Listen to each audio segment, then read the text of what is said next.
তারা ভাবছে যে তারা আগের মতো মব করলে ফেসবুকে আমার বিরুদ্ধে হা দিলে আমি বোধহয় ঘাবড়ে যাব। তবে ভাই খুব মনে থাকবে আপনাদের রাজশাহীর কথা। আগেও রাজশাহী আসতাম, এবারও আসছি অনেকদিন পরে। এই অপচয় কিভাবে করা যায়, কোন সূত্রে করা যায়, এটা রাজশাহী মডেল সকলকে নিতে হবে। সেই জায়গায় আমার অনুজ আবার সেই চেয়ারে বসছে, বুঝেছেন তো? রাজশাহীতে কি বিরাট ফ্লাইওভার বানিয়ে রেখেছে। আমরা স্কুল কলেজ মাদ্রাসায় দিতে পারি না, হসপিটাল টাকা দিতে পারি না। রাজশাহীর মানুষে এত বিলাসিতা করে, এটা জানতাম না। এবার সেই গেলাম 21 এপ্রিল পরীক্ষা বিগত সরকারের টাইম সেট করে দিয়েছে, প্রশ্নপত্র করেছে, সব তাদের সেট করা, তো সম্মত করেছে। এখন হঠাৎ করে শিক্ষার্থীরা তারা ভাবছে যে তারা আগের মতো মব করলে ফেসবুকে আমার বিরুদ্ধে হা দিলে আমি বোধহয় ঘাবড়ে যাব। না তো, যারা লেখাপড়া করবে না, যারা টিকটক করবে, যারা লেখাপড়া করতে চায় না, তাদের নিয়ে তো আমি চিন্তা করছি না। আমি চিন্তা করছি যারা লেখাপড়া করবে। নাকি মন্ত্রীর পদত্যাগ দাবি করে, আরে ভাই পদত্যাগ তো আমার করতেই হবে যদি কিনা আমি পরীক্ষা ঠিক মতো না নিতে পারি। আমারও তো দাবি পদত্যাগ আমাকে অবশ্যই করতে হবে যদি আমি পরীক্ষা ঠিক মতো না নিতে পারি। তাহলে তাদের তো চিন্তা করতে হবে, তার পরীক্ষা ঠিক মতো দেখ, আর তাদেরটা যদি আমি ঠিক মতো না করতে পারি সেটা তো আমার দুর্বলতার প্রমাণই হবে। এই যে পলিটেকনিক ইউনিভার্সিটি গেলাম, সেখানে গিয়ে যে অবস্থা দেখলাম, এইভাবে যদি টেকনিক্যাল এডুকেশন চলতে থাকে, কারণ মাননীয় প্রধানমন্ত্রী তিনি টেকনিক্যাল এডুকেশনের সবচেয়ে বেশি প্রাধান্য দিচ্ছেন, আর টেকনিক্যাল এডুকেশন যদি এইভাবে পড়তেই থাকে, ওরাও ফেল, আমিও ফেল। কারণ আমি যদি এটাকে ডেভেলপ না করতে পারি তাহলে আমাকেও তো উনি বাদ দিয়ে দিবেন। কারণ এবারকার প্রধানমন্ত্রী তিনি শহীদ রাষ্ট্রপতি জিয়াউর রহমানের ছেলে, তিনি বেগম খালেদা জিয়ার ছেলে। তিনি জানেন এই রাষ্ট্র গঠন করতে হলে কী করতে হবে, এবং তিনি করে ছাড়বেন ইনশাআল্লাহ। আর আমরা যদি সহযোগিতা না করি, আমাদেরও পাস ফেল রয়েছে। অতএব আমরাও এবার ছাড়বো না, শিক্ষা ব্যবস্থা পরিবর্তন করেই ছাড়বো। যেহেতু উনি টাকা দিবেন, পয়সা দিবেন, সব দিবেন, আর আমরা করবো না কেন বলুন? এই যে আমার মাননীয় সংসদ সদস্য আমার মিতা, আমার ছোট ভাই বলে বসলো শিক্ষকরা তার ছেলেদেরকে তার ইনস্টিটিউশনে পড়ায় না। এটা কি সত্য না মিথ্যা? সত্য, তাই না? এবার ভেবে দেখুন, আমি আমার ইয়ারআই প্রোগ্রাম করি কচুয়ারি স্কুল কলেজগুলোতে, হেডমাস্টার সাহেবকে জিজ্ঞেস করি যে আপনার ছেলেমেয়েরা কেমন আছে? ভালো, একজন আমার মেডিকেল পড়ছে, আরেকজন ইঞ্জিনিয়ারিং পড়ছে। আপনি থাকেন কোথায়? বলি কুমিল্লা। কেন থাকেন? ছেলে মেয়েদেরকে কুমিল্লা পড়ালেখায় ওই জন্য। আপনি স্কুলে হেডমাস্টার কচুয়ায়, ছেলে মেয়েদের পড়ান কুমিল্লায়, আপনি থাকেন কুমিল্লায়। আপনি নিজের ছেলে মেয়েকে নিজের স্কুলে পড়ান না, এই কনফিডেন্স যার নেই, সে কি ভালো শিক্ষক হতে পারে বলুন? তিনি তো নিজের সন্তানের মতো অন্য সন্তানকে আদর স্নেহ করেন না। এই কথাটি উনি বললেন।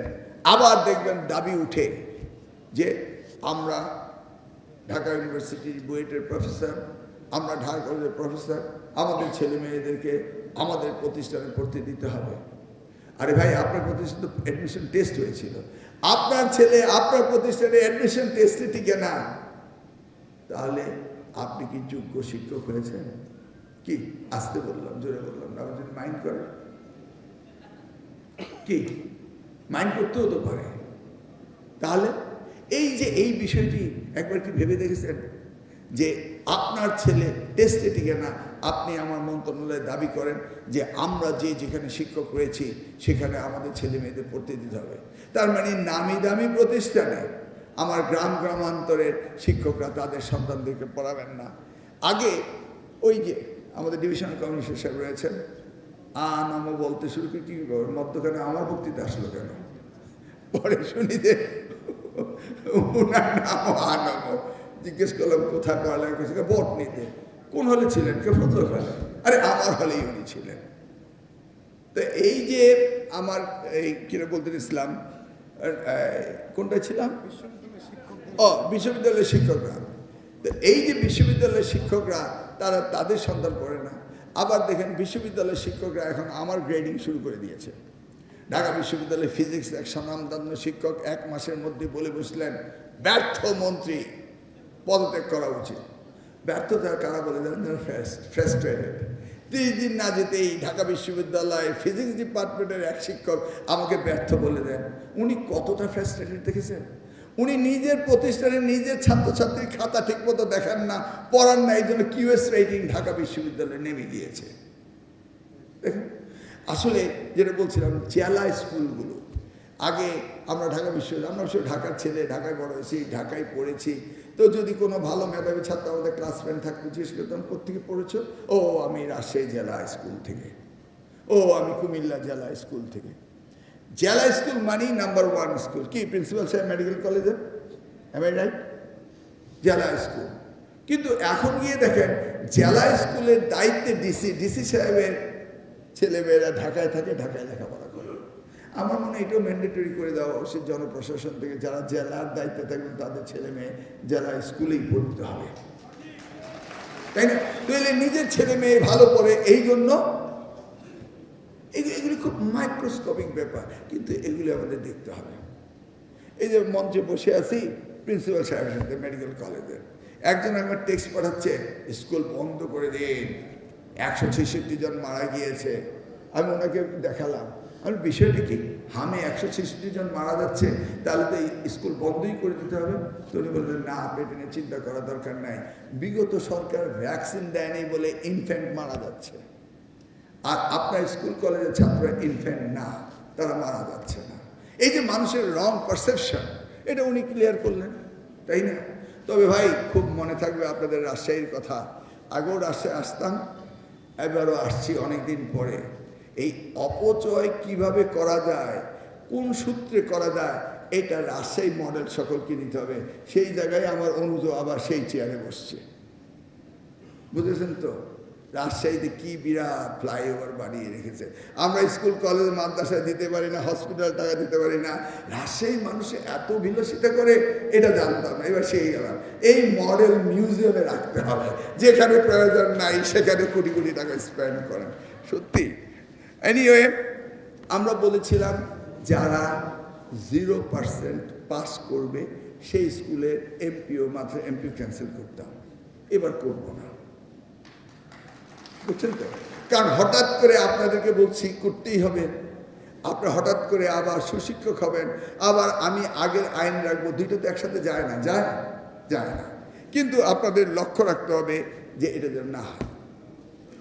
রাজশাহী ডিভিশন বরাবরই এত ভালো রেজাল্ট করে একদম 100 ছুঁই হয়ে যায় মাননীয় সংসদ সদস্য, তাই না? পারেন তো 100-র উপরেও দিতে চান আপনারা।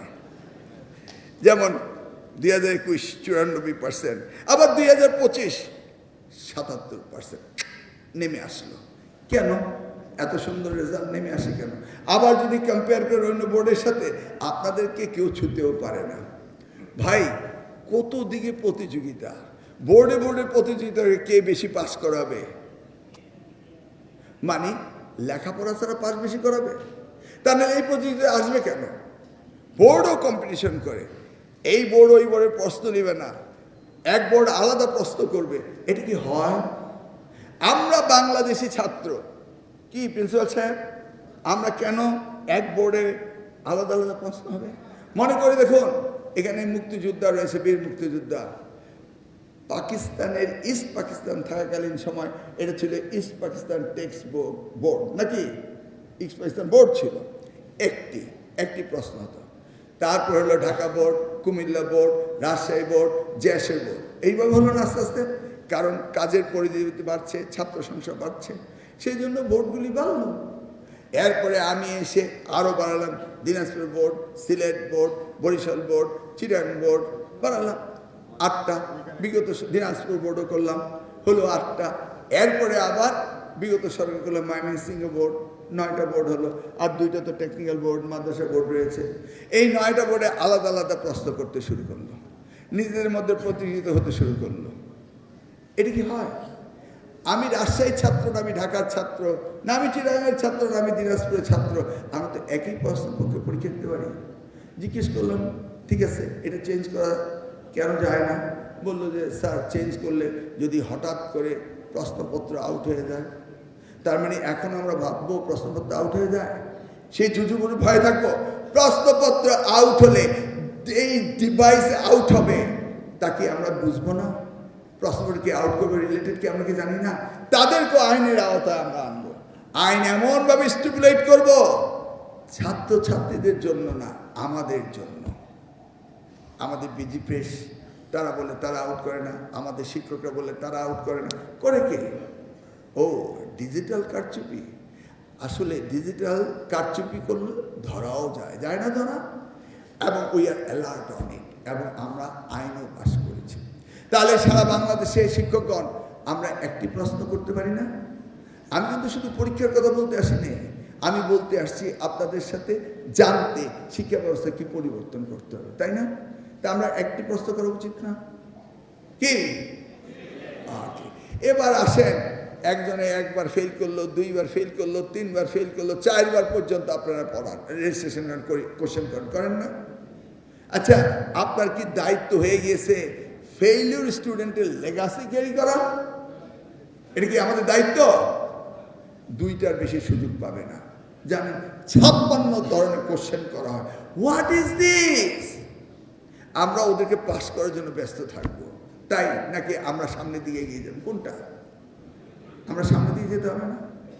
এই যে আপনারা বোর্ড, রাজশাহী বোর্ড বলেন, ঢাকা বোর্ড বলেন, কুমিল্লা বোর্ড বলেন, আমাদের ছাত্রছাত্রীরা জানুয়ারিতে ক্লাস 9-এ উঠল, ধরুন 2027, 2028-এর ডিসেম্বরে ক্লাস 10-এর পরীক্ষা দিয়ে পাস করলো না?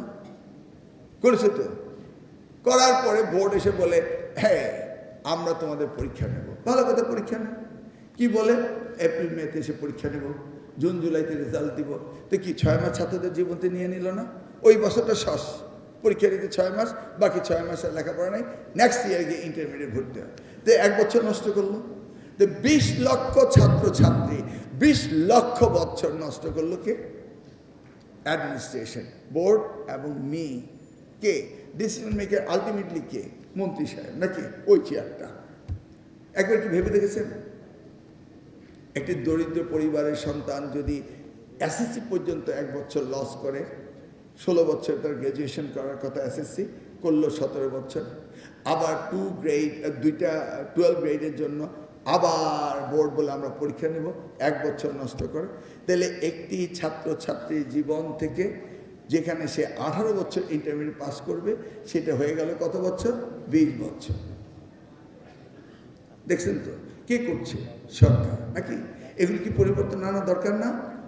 কি বলেন? আমরা পরিবর্তন আনতেই হবে। এটা তো আমাদের সন্তান। এখন যদি আপনি ডেমোগ্রাফিক ডিভিডেন্টের কথা বলেন, 20 লক্ষ মানে এসএসসিতে নিয়ারলি 20 লক্ষ পরীক্ষা দেয়, এইচএসসিতে নিয়ারলি 20 লক্ষ পরীক্ষা দেয়, 40 লক্ষ বছর জাতির জীবন থেকে নষ্ট হচ্ছে। কি? ইয়াংদের জীবন নষ্ট হচ্ছে।